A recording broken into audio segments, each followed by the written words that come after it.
લક્ષ્ય ન્યૂઝ, એક નજર, એક લક્ષ્ય. મહીસાગર જિલ્લા ભાજપ પ્રમુખ દશરથભાઈ બારિયાએ લુણાવાડા ભાજપ કાર્યાલય ખાતે એક પ્રેસ કોન્ફરન્સને સંબોધતા કોંગ્રેસના રાષ્ટ્રીય અધ્યક્ષ મલ્લિકાર્જુન ખડગે દ્વારા ગુજરાતીઓ પ્રત્યે કરાયેલા અપમાનજનક ટિપ્પણીનો ઉગ્ર વિરોધ કર્યો હતો. દશરથભાઈ બારિયાએ જણાવ્યું હતું કે કોંગ્રેસના રાષ્ટ્રીય અધ્યક્ષ મલ્લિકાર્જુન ખડગે કેરળમાં ચૂંટણી પ્રચાર દરમિયાન ગુજરાતીઓને અભણ અને મૂર્ખ કહીને 6.5 કરોડ ગુજરાતીઓનું અપમાન કર્યું છે. આ નિવેદન માત્ર ગુજરાત જ નહીં પરંતુ દેશ વિદેશમાં વસતા તમામ ગુજરાતીઓની લાગણી દુભાવનારું છે. ભાજપ પ્રમુખે કોંગ્રેસને આડે હાથ લેતા કહ્યું હતું કે જે રાજ્યએ રાષ્ટ્રપિતા મહાત્મા ગાંધી અને લોખંડી પુરુષ સરદાર વલ્લભભાઈ પટેલ જેવા મહાન અને ભણેલા ગણેલા નેતાઓ આપ્યા છે, જેમના અભ્યાસ અને બેરિસ્ટરની પદવીઓનો ઇતિહાસ આખી દુનિયા જાણે છે, તે ગુજરાતના લોકોને અભણ કહેવા તે કોંગ્રેસની માનસિકતા દર્શાવે છે. તેમણે વધુમાં ઉમેર્યું હતું કે આજે વડાપ્રધાન શ્રી નરેન્દ્રભાઈ મોદી અને ગૃહમંત્રી શ્રી અમિતભાઈ શાહની જોડીએ વૈશ્વિક સ્તરે ભારત અને ગુજરાતનું નામ ગુંજતું કર્યું છે. ગુજરાતીઓએ હંમેશા પોતાની બુદ્ધિશક્તિ અને શિક્ષણથી દેશને ગૌરવ અપાવ્યું છે. વધુમાં દશરથભાઈ બારિયાએ જણાવ્યું હતું કે કોંગ્રેસના સ્થાનિક નેતાઓને પણ તેમના હાઈકમાન્ડને સમજાવવું જોઈએ કે ગુજરાતીઓનું વારંવાર અપમાન સહન કરવામાં આવશે નહીં. મહીસાગર જિલ્લા ભાજપ અને જિલ્લાના નાગરિકો વતી આ નિવેદનને સખત શબ્દોમાં વખોડી કાઢતા તેમણે ચેતવણી આપી છે કે જો કોંગ્રેસ પોતાની આવી હલકી અને નબળી માનસિકતા નહીં છોડે તો આવનારા સમયમાં જનતા તેમણે જડબાતોડ જવાબ આપશે. આ પ્રેસ કોન્ફરન્સમાં જિલ્લા ભાજપ મહામંત્રી ચિંતન પટેલ, પ્રિન્ટ ઇલેક્ટ્રોનિક મીડિયાના પત્રકાર મિત્રો સહિત ભાજપ હોદ્દેદારો, કાર્યકરો ઉપસ્થિત રહ્યા હતા. રિપોર્ટર અનિકેત જોશી, મહીસાગર. નમસ્કાર. કોંગ્રેસના રાષ્ટ્રીય અધ્યક્ષ મલ્લિકાર્જુન ખડગેજીએ કેરળમાં ચૂંટણી પ્રચાર દરમિયાન ગુજરાતીઓને અભણ કહ્યા અને મૂર્ખ કહ્યા. એ માત્ર અને માત્ર દેશમાં વસતા અથવા તો ગુજરાતમાં વસતા ગુજરાતીઓ માટે નહીં, પણ દેશ પરદેશમાં અને ગુજરાતમાં 6.5 કરોડ જેટલા ગુજરાતીઓ છે. આ ગુજરાતીઓનું અપમાન કોંગ્રેસના રાષ્ટ્રીય અધ્યક્ષ શ્રી ખડગેજીએ કર્યું છે. અપમાન તો કર્યું, પરંતુ ગુજરાતની ઉપલબ્ધિઓ જે છે એ કોંગ્રેસના જે પદાધિકારીઓ છે અથવા તો તેમના રાષ્ટ્રીય અધ્યક્ષ છે એમને ધ્યાનમાં નથી.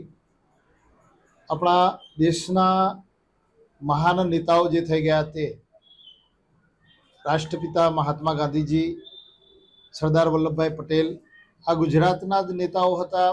દેશને એક સબળ નેતૃત્વ પૂરી પાડ્યું અને તે સમયે અભ્યાસ એમણે દેશમાં પણ કર્યો અને વિદેશમાં જઈ અને બેરિસ્ટરની પદવી પ્રાપ્ત કરી અને અંગ્રેજો દ્વારા જે અહીંયા કોર્ટો ન્યાય પ્રક્રિયા ચાલતી હતી એની અંદર એમણે રસ લઈ અને લોકોને ન્યાય અપાવવાનો પ્રયત્ન કર્યો હતો. એટલે કોંગ્રેસના બધા જ નેતાઓએ, અધ્યક્ષ સહિત તમામે જાણવું જોઈએ કે ગુજરાતમાં શિક્ષણ એ અત્યારથી નહીં, શિક્ષણ શરૂઆતથી જ હતું. એટલે એમને અભણ કહેવા અથવા તો મૂર્ખ કહેવા એ બાબતને જિલ્લા ભાજપ વતી, મહીસાગર જિલ્લા વતી, મહીસાગર જિલ્લાના બધા જ નાગરિકો વતી અમે એને સખત શબ્દોમાં વખોડીએ છીએ. સરદાર સાહેબ અને ગાંધીજી, મહાત્મા ગાંધીજી બાદ આજે દેશના નેતૃત્વમાં નરેન્દ્રભાઈ મોદી સાહેબ અને અમિતભાઈ શાહ સાહેબ આ બંનેની જે જોડી છે એણે પણ આખા વિશ્વની અંદર ગુજરાતીઓની એક અલગ ઓળખ ઊભી કરી છે અને પરિણામ સ્વરૂપે દેશ અને દુનિયામાં ગુજરાતનું નામ જે છે એ ગુંજતું કરવાનું કામ, આ દેશનું પણ નામ ગુંજતું કરવાનું કામ ગુજરાતીઓ જ કર્યું છે. ત્યારે ગુજરાતીઓનું અપમાન કોઈ કાળે સહન કરી ના શકાય. કોંગ્રેસના લોકોને ઈશ્વર સદબુદ્ધિ આપે.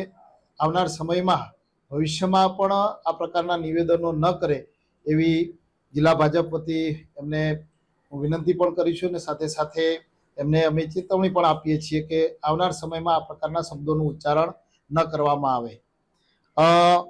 આજે દુનિયા જાણે છે કે દેશના વડાપ્રધાન શ્રી નરેન્દ્રભાઈ મોદી સાહેબ વારંવાર કહે છે કે વર્તમાન સમય જે છે એ વર્તમાન સમય ગૌરવ લેવા જેવો છે, એકતા સાથે આગળ વધવા માટેનો છે. અને એવા સમયમાં બધા જ દેશના વિભિન્ન રાજ્યના તમામ નાગરિકોને પણ વારંવાર કહે છે કે આ સમય એકતાનો છે. ત્યારે સૌએ એક થઈ એકતાના કામ કરી અને દેશને આગળ વધારવો જોઈએ. અને ગૌરવવંતા કામો ગુજરાતીઓએ જ્યારે દેશ માટે કર્યા છે ત્યારે દેશના ગૌરવવંતા ગુજરાતીઓ માટે પણ ગૌરવ લેવા માટે એમણે આહવાન કર્યું છે. ત્યારે સૌએ કોંગ્રેસના લોકોએ એમની આ હલકી જે માનસિકતા છે એ હલકી માનસિકતા, નબળી માનસિકતાને છોડી અને વારંવાર જે ગુજરાતીઓનું અપમાન કરે છે એને એમણે આ શબ્દ પ્રયોગ એમણે ન કરવો જોઈએ. આજના દિવસે વિશેષ કંઈ ના કહેતા ગુજરાતના તમામ નાગરિકો કે જેઓ રાષ્ટ્રીય નેતૃત્વ સાથે છે એ તમામને જિલ્લા ભાજપ વતી શુભકામનાઓ પાઠવું છું. અને કોંગ્રેસના લોકોને વિનંતી સાથે અને સાથે સાથે અહીંયા અમારા મહીસાગર જિલ્લાની અંદર પણ જે લોકો છે એમને પણ કહેવું જોઈએ કે મલ્લિકાર્જુન ખડગે જે ગુજરાતીઓ માટે શબ્દ બોલ્યા છે એને અમે સમર્થન કરતા નથી, એમ કોંગ્રેસના લોકોએ બોલવું જોઈએ. એમને પણ વિનંતી છે કે તમારા શીર્ષ નેતૃત્વને તમે પણ કહો કે આ રીતે અવારનવાર ગુજરાતીઓનું અને ગુજરાતના ગૌરવને અપમાનિત કરવામાં આવે છે એ યોગ્ય નથી. નહીં તો ગુજરાતની પ્રજા તમને નહીં સોખી લે, મહીસાગરની પ્રજા પણ તમને નહીં સોખી લે. સમય તમને જવાબ આપશે. આભાર.